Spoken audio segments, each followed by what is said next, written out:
So certainly before we started the chemo and before I knew the exact diagnosis, I planned my funeral every night.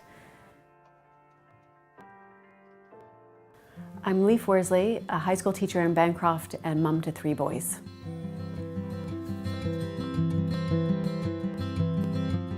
The summer of 2012, I was on maternity leave still with my youngest son, Aries, and I felt a lump under my arm. And so by that time, the lump was about the size of a ping pong ball. It was left for a couple of weeks, I think, and still no change. And I started to get worried about it. I went back to the doctor and had to say, I'm kind of worried about breast cancer. And his response, he was just surprised. And then he examined me and I saw his face turn green. I think he left the room before he came back in and said, I think we need to get this checked out.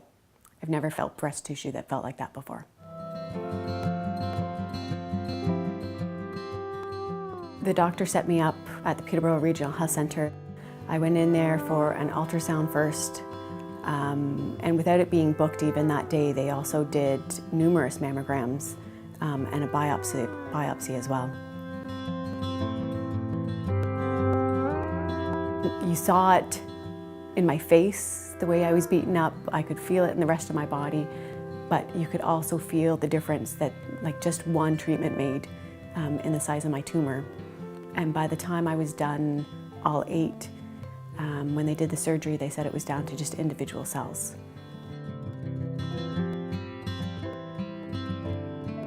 So Mars was admitted for about 2 weeks, and a few days in, I think we found out that he had leukemia, which is cancer of the blood.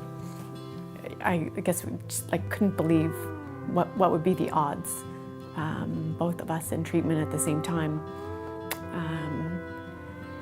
And so I think the day after they told us that he had leukemia, they got some tests back, which also showed that he had it in his spinal cord. That just felt like we were beaten up when we were already down. I came home one day and put on my Facebook that I just wish that every single person who followed me on Facebook would write a thank you card to the people in Peterborough.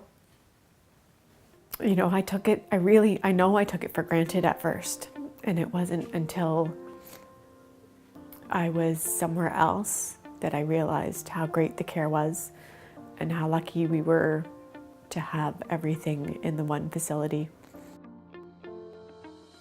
So to donors that give to the Peterborough Regional Health Centre and to the foundation, I feel like I owe Peterborough my life and my family. My experience and my journey, I think, has helped my son in his experience and his journey. And none of that would have been the same if I hadn't been able to do it in Peterborough.